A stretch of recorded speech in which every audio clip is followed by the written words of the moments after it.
하나님 나라를 선포하셨는데 그 안에서 그게 태풍에 들어가 있는 것처럼 비바람치는 어떻게 그렇게 느낄 수 있을까 하는 게 지금 저의 숙제입니다. 하나님 나라는 공간이 아니라 통치라고 했습니다. 무슨 뜻인지 아시겠죠? 예. 근데 그거를 낱말 뜻으로 하는 거하고 실질적으로 느끼는 거하고는 좀 다른 겁니다. 낱말 뜻이야 모를 게 없습니다. 늘 하는 얘기지만 그래도 여러분들 다 아시는 거지만 그래도 예로 들겠습니다. 그 고성들을 찾아가서 공부하는 학생들 있잖아요. 옛날에 뭐 다 찾아가서 하는데 그런 분들이 어떤 화두를 붙든다고 해요. 근데 뭘 몰라서 그렇게 하는 게 아닙니다. 장좌 불화 뭐 그런 것도 한다고 하지 않습니까?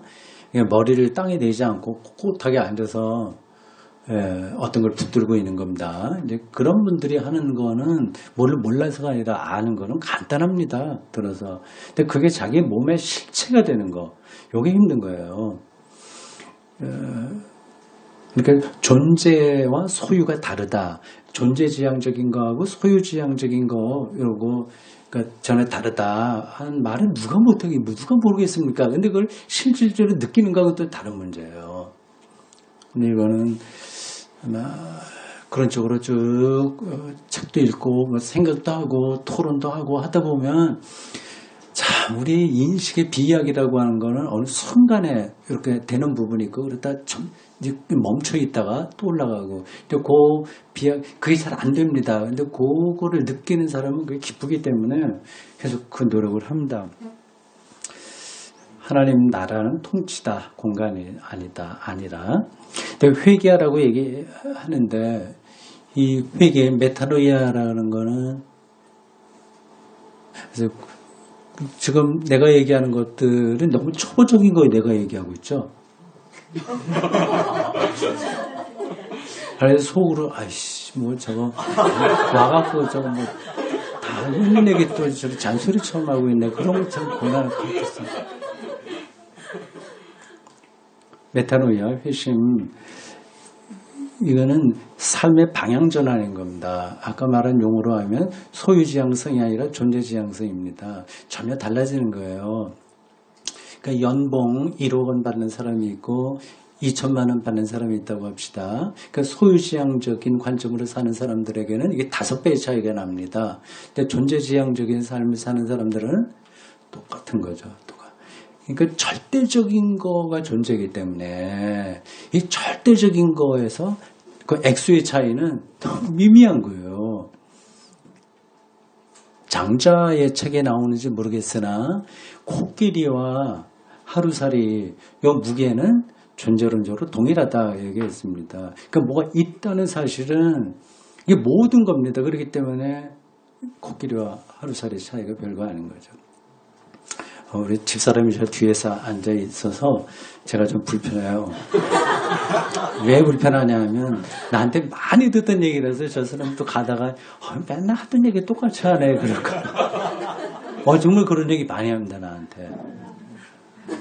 그래 당신은 또 넌 평생 살았으니 제가 성경 모두 무지하게 많이 했습니다. 수밀까지 수밀 뭐 공부 그 전에 현풍에서 교회 개척하고 있을 때 금요일 뭐 구역 예배 할것없이 뭐 해서 많이 들어갔고 설교도 뭐 수없이 들었으니까 저에게 맨날 했던 얘기 똑같이 한다고 해서 아주 스트레스예요 제가.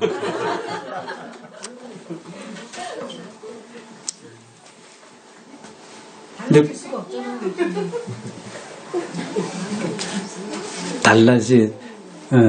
그게 달라져서 근본에 대한 이야기를 하니까 달라질 수 없다는 그 뜻인데 그건 알겠습니다. 예, 맞아요. 나도 이제 그런 식으로 얘기하죠. 그래도 본인은 뭐 졸리운데요, 뭐 똑같은 얘기. 당신이 정말 정보로는 알지만 실제적으로 아냐? 실질적으로 자기에게 도노 하나의 인카네이션 그 종교 언어가 성육신 됐냐 이제 그런 쪽으로 얘기하면 뭐 된 것 같다고 말하지만 제가 보기엔 그렇지 않습니다. 그걸 어떻게 아냐? 알 수 있는 길이 있습니다. 그거는 비밀로 알려드리겠습니다.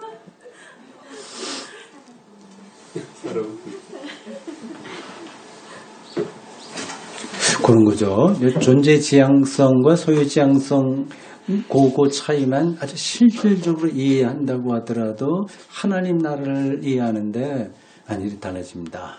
목회도 그래요.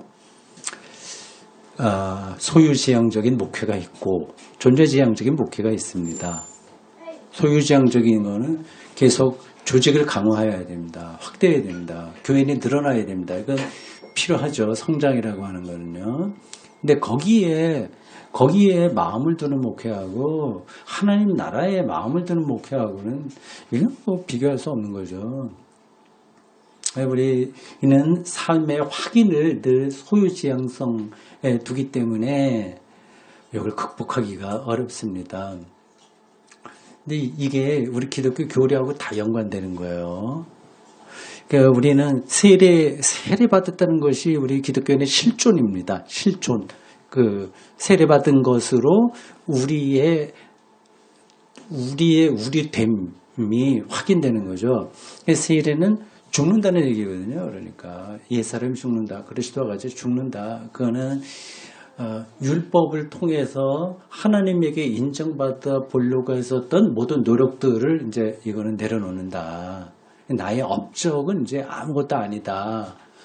율법 신앙이 좋은 거죠. 그건 기본적으로 바르게 사는 삶이니까 필요한 건데 그게 사람을 죽이는 겁니다. 율법적인 게. 이게 교회 목회도 율법적으로 할 수 있어요. 우리 형태 목사님 이 가정은 뭐 전혀 안 그래요. 그래서 오래전부터 제가 대구 성서 아카데미 처음 시작할 때부터 거기 와서 두 분 부부가 공부도 하고, 네. 매주 공부도 했었고, 뭐 방학 때 이럴 때는 어떤 책 같이 읽는 그런 이벤트 비슷하게 했었는데 혹시 참석했어요? 그때? 하여튼 꾸준하게 하다가 어떤 목회 어디 좀 바빠서 못할 때도 있지만 하여튼 계속해서 연결이 됐습니다. 근데 이제 경주 어디서 부목사 이렇게 하시다가 두 분이 이제 다르게 하겠다 하고 찾아왔어요. 몇 번 봤습니다. 제가 영천 거기 원당에 지금 사는데 거기도 시골입니다. 거기도 왔었고 이렇게 벌써 세월이 흘렀네요. 존재지향적인 거죠. 네. 그래서 저 두 분들 한 달쯤 전인가 그때 아들하고 세 분이 왔어요. 식사 같이 하면서 얘기를 했습니다. 오늘 우리 교회에서 예배 드리면서도 광고할 때 내가 한번 갔다 온다 하면서 이런 얘기를 했습니다. 이렇게 만나면 마음이 따뜻해지는 사람이 있고 조금 불편한 사람이 있다. 근데 여기 토기장이실 여기 이분 가족들을 보면 마음이 따뜻해지는 거다. 그래서 너무 가는데 참 행복한 기분으로 간다 얘기했습니다.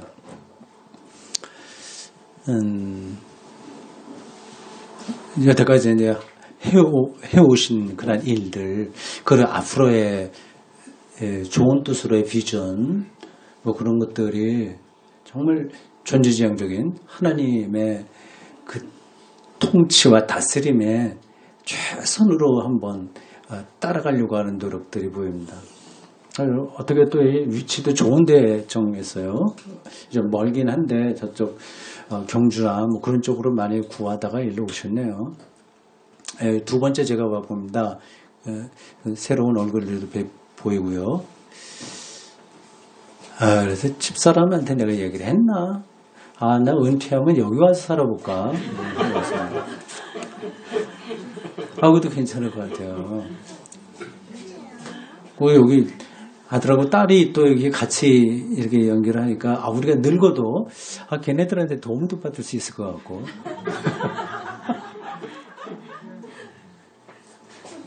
예. 혹시 그럴지 몰라요.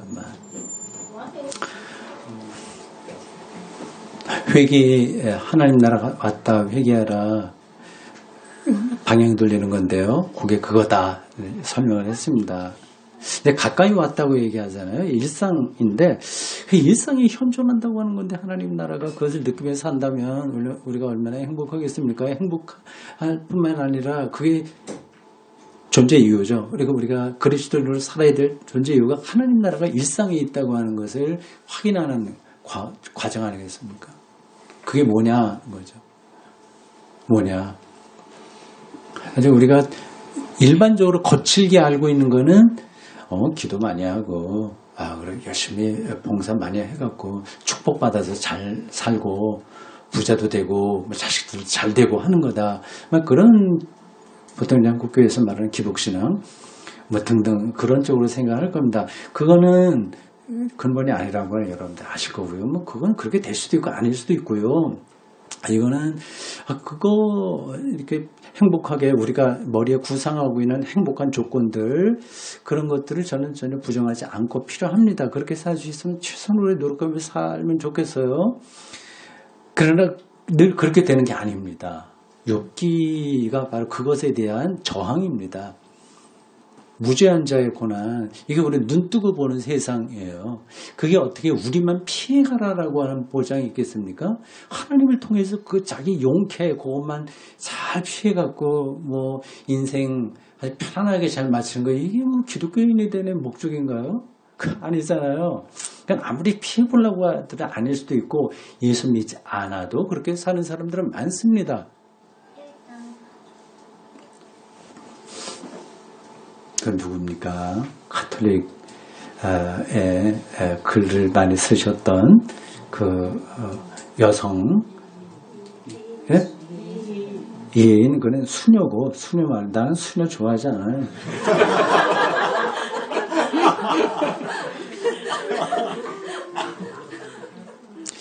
이거 말고 이 소설 박완서 선생 박완서 그거는 좀 몇 권 읽었습니다. 소설도 읽었고 에세이가 또 좋아요.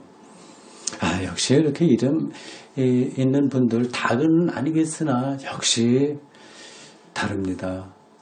대학교도 안 나왔을 거예요 아마 박완서 선생님은. 대학교 다니다가 6.25 만나서 그만뒀나. 고등학교는 좋은데 경기여고 나왔나? 제가 정확한 건 모르겠습니다. 그냥 평범하게 살다가 40살 좀 넘어선가 그 즈음에 소설을 써갖고 그 요즘 말로 대박이 난 거죠. 소설 이름이 그 많던 싱하는 누가 먹었나 그건가요? 아니 있죠. 예. 나무. 예. 그 드라마로도 만들어지고요. 역시 참 글들이 어떤 뉘앙스가 새롭습니다. 그리고 그분들의 시각은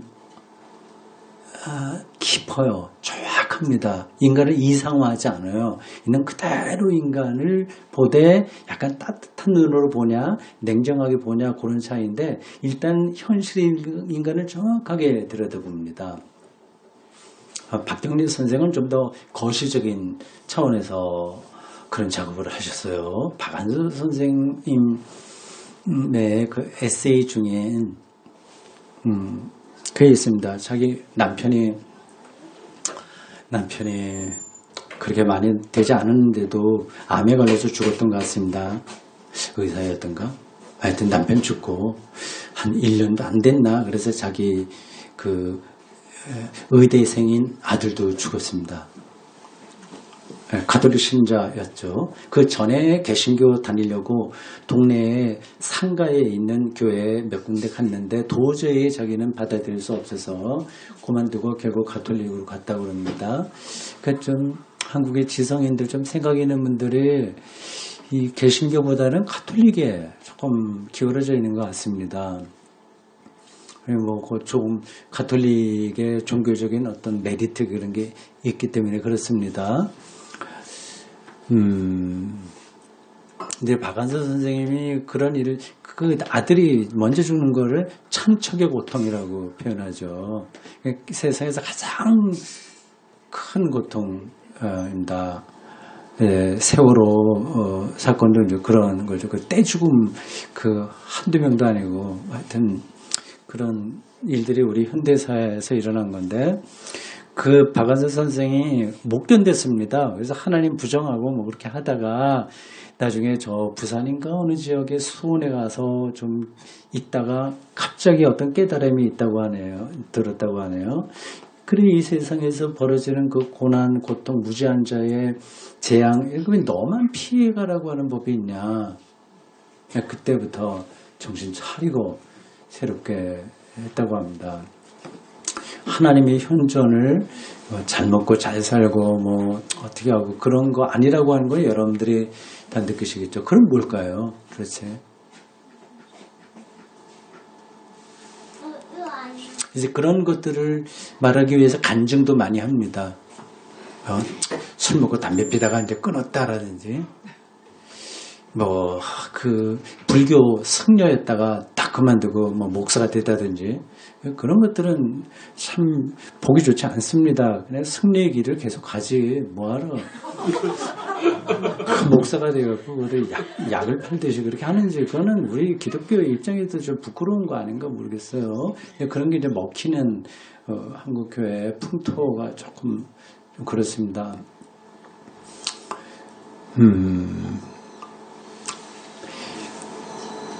일상의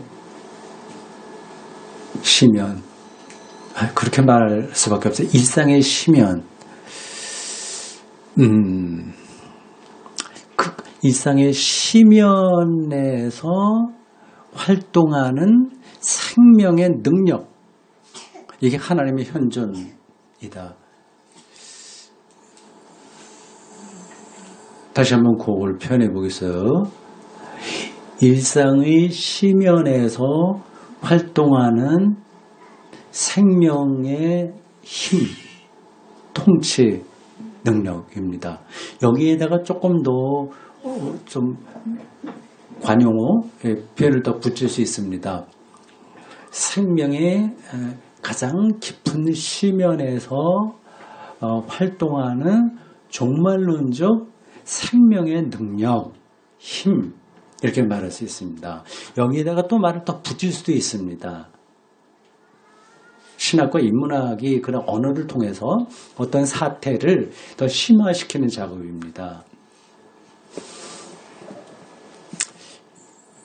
야, 도대체 일상의 시면이 뭐야? 그 질문을 해야 되는 거 아니겠습니까?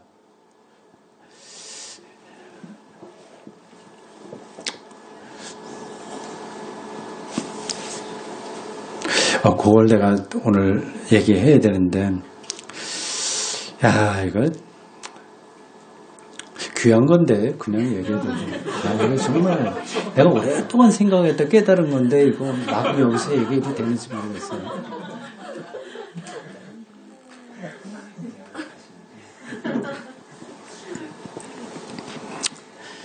좋은 아주 특이한 무차를 주셨으니까 말을 해야 되겠습니다.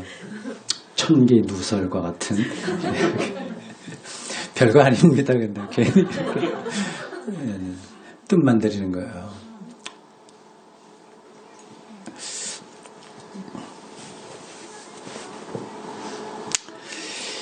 여기 무차 있어요. 이 사물이지, 사물. 사물에 시면이 있습니다. 그거를 느낀다면 모든 세계가 마술 나라에 들어와 있는 것으로 보일 겁니다.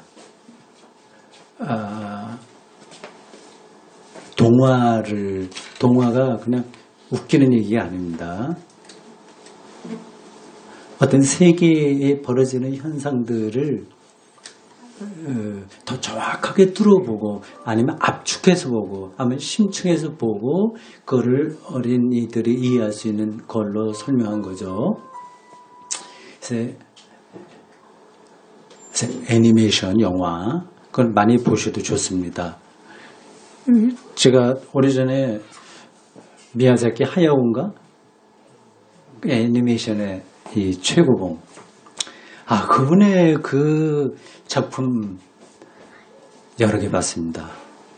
우리 아이 딸들이 어렸을 때 유치원, 초등학교 다닐 때 동네 비디오 가게에서 좀 빌려다 준 것도 그 미야자키 건 아니지만 그러니까 애니메이션 만화 빌려다 준 것도 있어요. 그것도 괜찮은 거예요. 미야자키 작품도 있네요. 그러니까 있습니다. 뭐 바람의 계곡, 나우시카인가 등등해서 집사람과 같이 영화로 본 적도 있습니다. 제목 다 잊어버렸어요. 나이가 드니까 다 잊어버리네요. 그게 정말 다행스럽습니다. 다 기억하면 어떻게 세상을 살아. 그래도 같이 영화 본 거, 꼬마들, 아주 어린 난쟁이 비슷한 아이들이 본 세계로서 묻고 있죠? 그거 뭐죠, 제목이? 영화,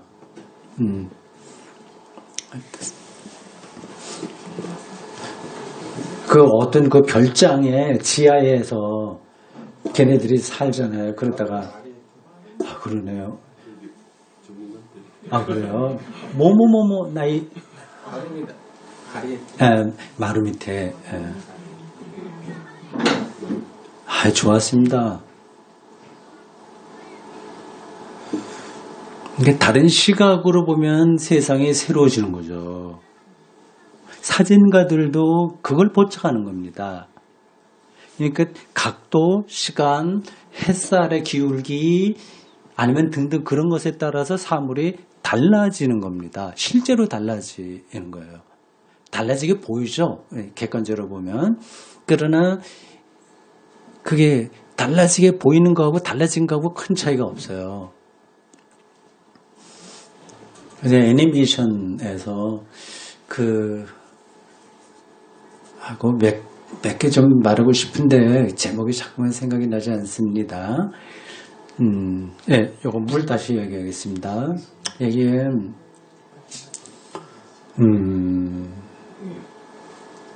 여기 물이 있잖아요. 이게 지구에만 있잖아요. 이게 물론 우주물리학자들이 다른데 물이 있는 거를 찾아가고 있지만 좀 흔적이 있다 얘기하지만 지구처럼 그런 데는 없습니다. 우주가 하도 넓으니까 나중에 발견할지 모르나 그러나 발견한다고 하더라도 의미는 없죠. 너무 멀기 때문에 이 소통은 불가능합니다. 우리가 알고 있는 현재 우주에서 물이 여기만 있는데 이게 얼마나 대단한 건지.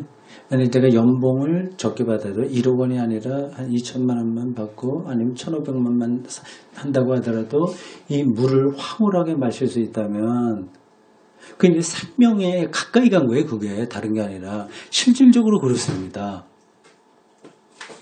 이게 우주에서 여기 지구밖에 없는 이거를 마신다니. 그리고 물이 들어가면서 이발을 적시고 이 액체가 우리들의 몸을 거치면서 자아내는 어떤 느낌을 가질 수 있다고 하는 건 이건 돈 주고 못 사는 거거든요. 제가 그래서 언젠가 그 짧은 글을 썼습니다. 설거지의 영성이라고 해서요. 그러니까 물이 손에서 흘러가잖아요. 이게 황홀한 거에서 그리고 그릇을 만지는 촉감, 질감에 대한 느낌들 이걸 다 놓치고 삽니다. 우리들 사실은 다 놓치고 살려요. 여기 농사짓는 우리 여기 김영태 목사 가족 그걸 저는 이제 약간 느낌만 알고 그냥 그러려니 말을 하는데 아주 실질적으로 몸으로 사는 것 같아요. 저도 다른 시간들을 빨리 줄이고 이런 다 일절 그걸 좀 축소시키고 이렇게 김 목사님처럼 살고 싶다는 생각이 듭니다.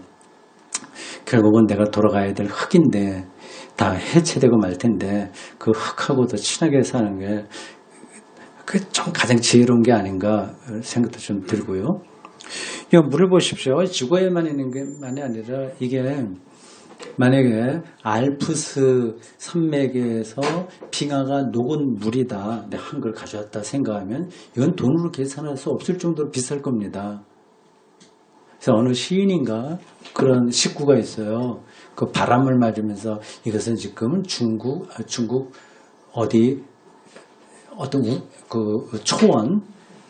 초원에서 그 바람을 내가 지금 맞는구나. 얼마나 황홀하겠어요. 그래서 이 바람이라고 하는 게 정말 신기한 겁니다. 그래서 성경은 이 바람을 히브리어로 루아흐라고 하는 이 바람, 헬라어로 푸뉴마라고 하는 것, 이거를 영하고 똑같이 생각하는 거죠. 영과 바람. 이 사물도 그 심연, 심층이 있습니다. 고를 붙드는 것. 그게 하나님의 현존을 우리가 실질적으로 느끼는 중요한 관점이다 생각합니다. 또 우리의 행위가 우리가 이렇게 몸을 갖고 살면서 움직인다고 하는 것, 여기에도 심연이 있습니다.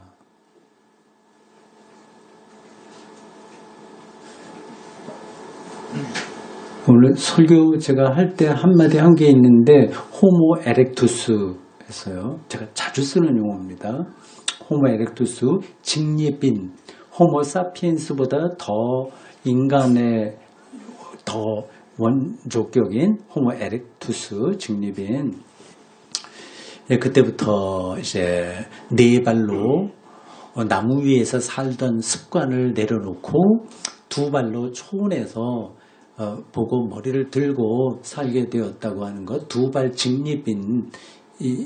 그게 인류의 유일한 조상입니다. 그러니까 내가 두 발로 지금 걷는다는 것은 그 200만 년 전에 그 호모 에렉투스의 첫걸음하고 연결되어 있는 거거든요. 아득하게 멀지만 실제적으로 연결되어 있는 겁니다. 그게 심연인 거예요.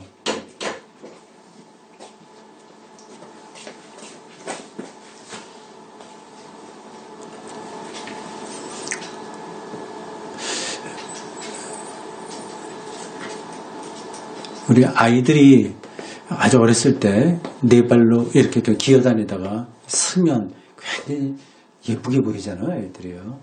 거기 이제 인간이죠, 우리 사실은. 그러니까 자기가 두 발로 걷는다는 것에서 황홀해 할 수 있으면 하나님의 현존, 하나님 나라의 현존에 가까이 간 사람입니다.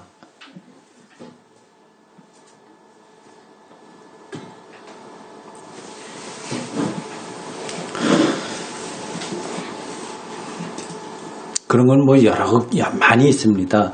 역사를 봐도 그렇고요. 등등 그런 것들은 그 심연은 도처에 있습니다.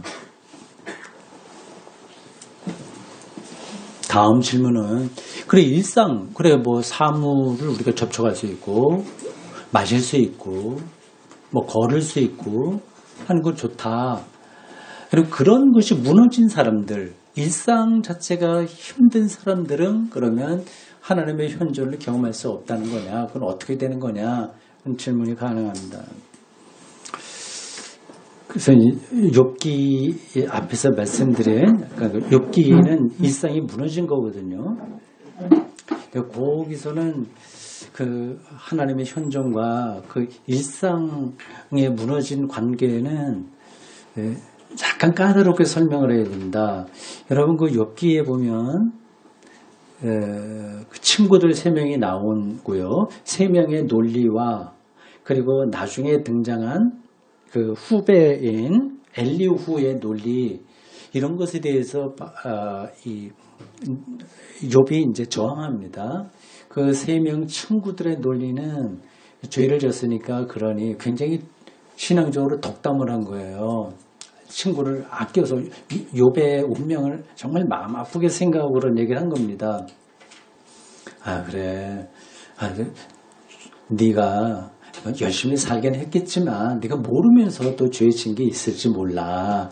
그러니까 하나님께 죄 용서 구하고 용서 받아야 돼. 그러면 하나님이 너에게 잘 되게 해줄 거야. 이런 논리입니다. 우리가 지금 교회 생활하면서도 일반적으로 나오는 논리 아니겠어요? 욥은 나는 전혀 그렇지 않다.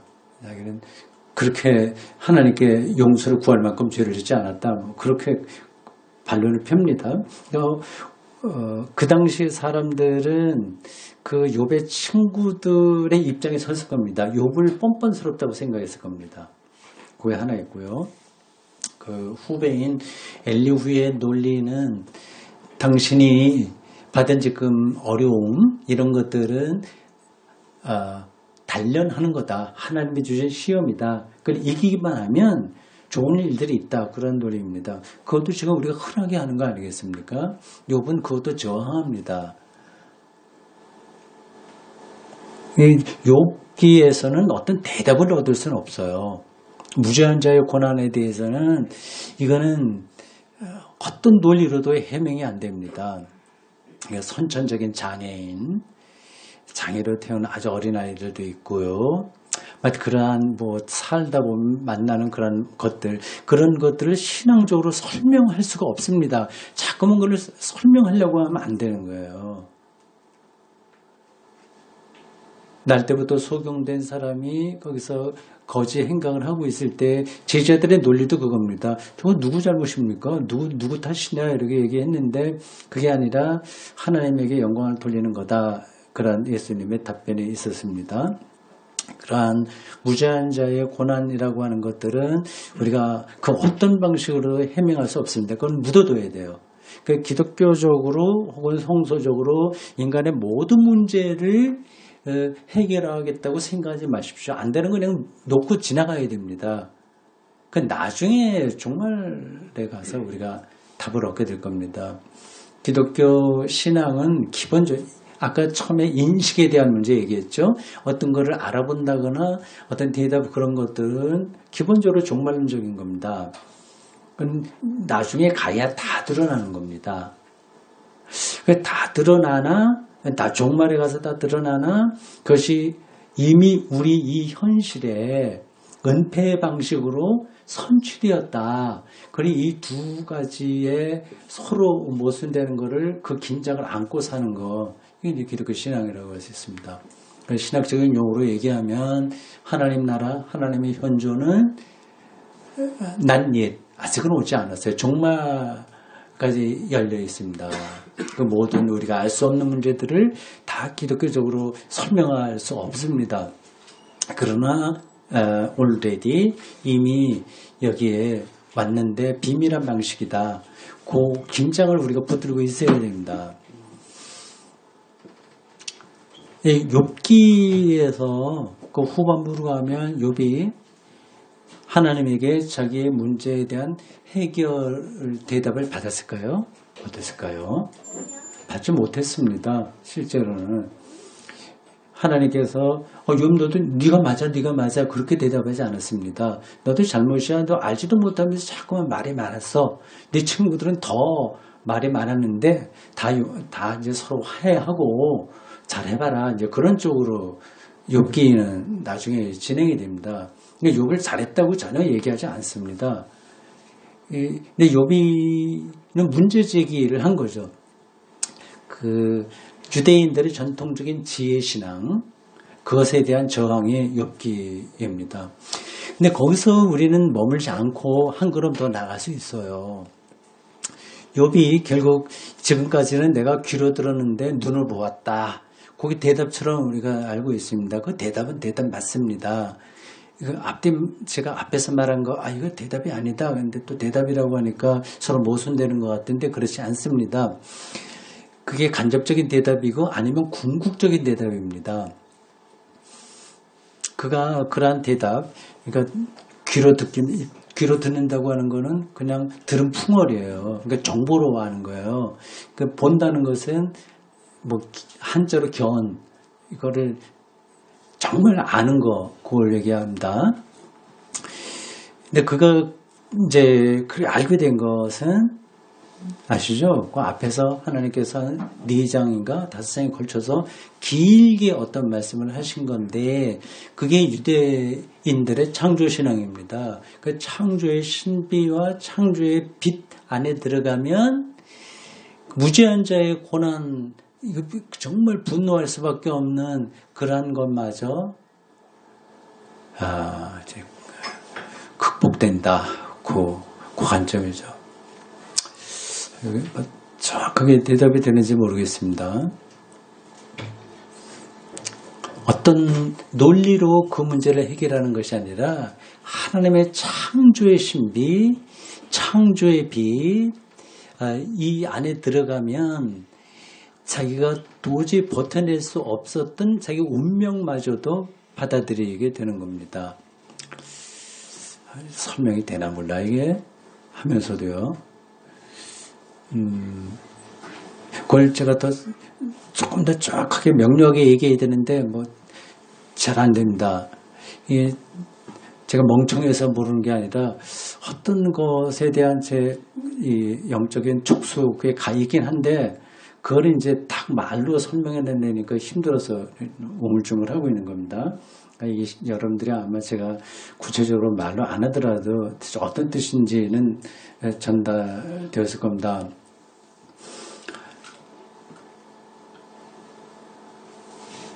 예수 그리스도의 십자가를 이야기하면 대답이 될 것 같아요.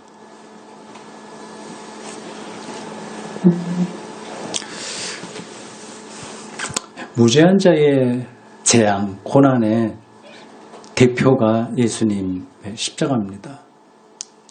간혹 사람들은 많이 그렇게 생각하는데